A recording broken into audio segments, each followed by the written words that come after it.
Welcome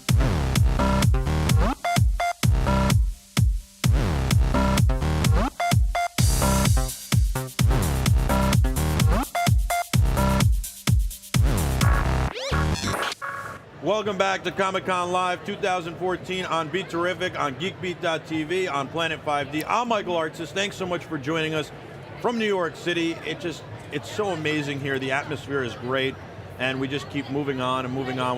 We find more and more guests that are just amazing.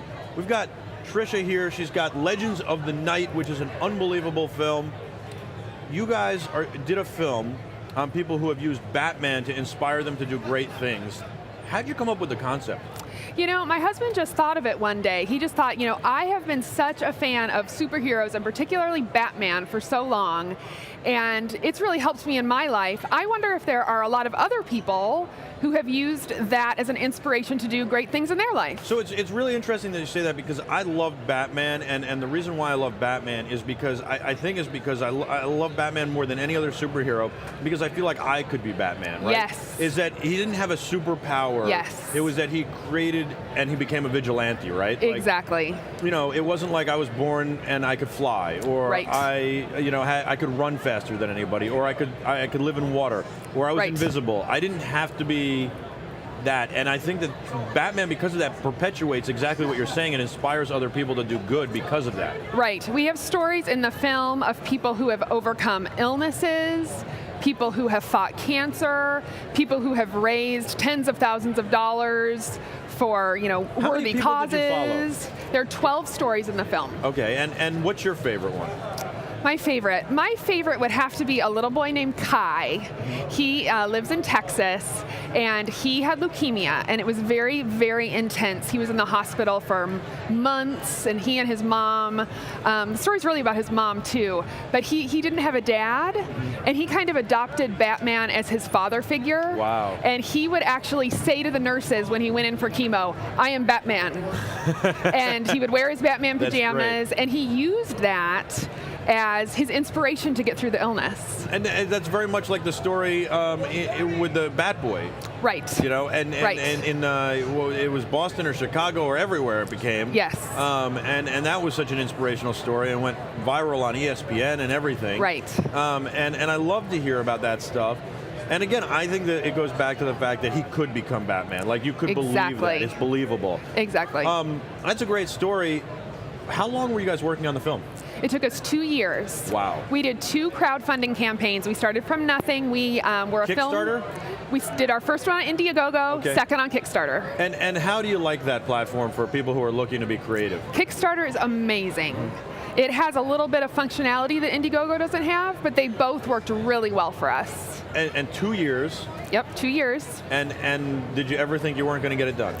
Absolutely. There were so many times when we just didn't know if we were going to get the money, if we were going to get the support. We had a very sort of dramatic thing happen. It's a long story, but when Aurora, Colorado happened, suddenly Batman was like a bad word. Right. And there were people that said to us, "You have to stop.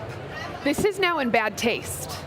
Because, you know, people, that person said that they used the Batman story as an inspiration for what they did. Yeah. So they said, you can't make a positive documentary about the influence of Batman, and we didn't know if we'd be able to. Well, you know, it's interesting. I was talking to Curtis Armstrong earlier in the day and we were talking about bullying and stuff, and about Comic Con.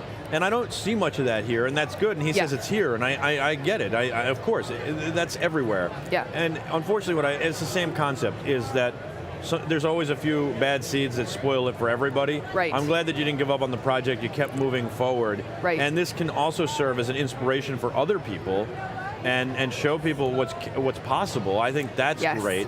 Yes. How did you find these people? We really just through Google and social media, and then once— Isn't that amazing? It is. It's really amazing. And then once the story got out there, we had more stories coming in than we knew what to do with. Awesome. Awesome. Where do people find it? They can find it at wearebatman.com.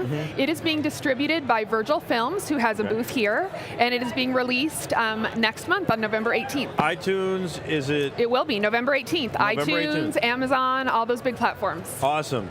Thank you so much. Oh, and I had one other question for you. Yeah. You work with your husband on the film. That's pretty amazing. Yes, we made it together. You're a producer, he's a director, camera operator, all that stuff. Right. Is it easy to work together? Yeah, we love working together. And how'd you guys meet? We met in drama club at college. Wow. That's pretty amazing. It is. It is. It's pretty cool. And working together is easy. We love great. it. What a great story. What a great story. Legends of the Night. Legends of the Night. WeAreBatman.com. WeAreBatman.com. I like that name too. WeAreBatman.com. That's Tricia. Thank you so much for joining us. Thank you. We've got an Electro Kids from Wowee for you. I don't know if I have one in my grasp, so I'm going to give you that one for now. An Electro Kids from Wowee. They're pretty awesome. They're great stocking stuffers, and they're available at Toys R Us for $14.99 now, special price. So you can go to Toys R Us to pick them up. My son will love that. They're great stocking stuffers. Here's yours. Very cool. Thank right you. There. You got a silver one. Awesome. Gold is my favorite color. We got it on set. Look at that. The hair moves. It's inspirational. Enjoy it. Have your son enjoy it. And thank you so much for joining us. We are Batman. Thank you, Mike. Thanks for having me on. Thank you. I'm Michael Artis. We got a whole lot more coverage for you right after this. So stick around. It's BeTerrific's coverage of Comic Con 2014 live. And let me tell you, don't forget to download our app because you can take us mobile with our app, BeTerrific.com/app. Take us on the road, watch the content we've recorded, watch us live, and most importantly, engage with us. We'll see you right after this with more Comic Con Live from BeTerrific.